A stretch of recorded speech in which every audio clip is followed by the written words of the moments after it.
V news one میں آپ کا خیر مقدم ہے۔ عراق میں امریکہ نے کیے ہوائی حملے، قیس خزلی اور شیخ اکرم القابی کے قتل کی خبریں بے بنیاد۔ عراقی مسلح افواج کے 2 ٹھکانوں پر امریکہ کے دہشت گردانہ حملوں میں کئی جوانوں کی شہادت کی خبر دیتے ہوئے عراقی ذرائع نے کہا کہ حشد الشعبی کے ٹھکانوں پر امریکہ کے ان حملے میں اس تنظیم کے کئی جوان مارے گئے۔ خبر رساں ادارے رائٹرز نے امریکی فوج کے حوالے سے خبر دیتے ہوئے کہا ہے کہ امریکہ نے خطے میں اپنی افواج پر حملوں کے جواب میں عراق میں کئی ٹھکانوں کو حملوں کا نشانہ بنایا۔ امریکی فوج کی سینٹرل کمانڈ سینٹ کام کے بیان میں کہا گیا ہے کہ یہ دونوں حملے الگ الگ اور 2 الگ الگ ٹھکانوں پر کیے گئے۔ یہ امریکی افواج پر ہونے والے حالیہ حملوں کے جواب میں کیے گئے ہیں۔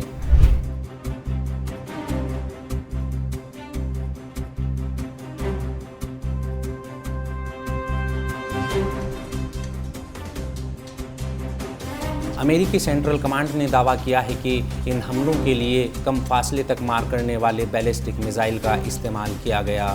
امریکہ نے دعویٰ کیا ہے کہ اس کی افواج پر حملوں کے لیے ایران اور اس کی حمایت یافتہ افواج ذمہ دار ہیں۔ صابرین نیوز کی رپورٹ کے مطابق امریکی ڈرون حملے میں الحشد الشعبی فورسز کے ہیڈ کوارٹر کو نشانہ بنایا گیا۔ اس رپورٹ کے مطابق الحشد فورسز کے 5 جوان شہید اور 5 دیگر زخمی ہوئے ہیں۔ دوسری جانب عراقی ذرائع نے ان خبروں کی تردید کر دی ہے جس میں کہا جا رہا تھا کہ بغداد کی ابو غریب روڈ پر ایک گاڑی کو ڈرون حملوں کا نشانہ بناتے ہوئے امریکہ نے عراق کے 2 معروف عالم دین اور مزاحمتی محاذ کے کمانڈروں کو شہید کر دیا۔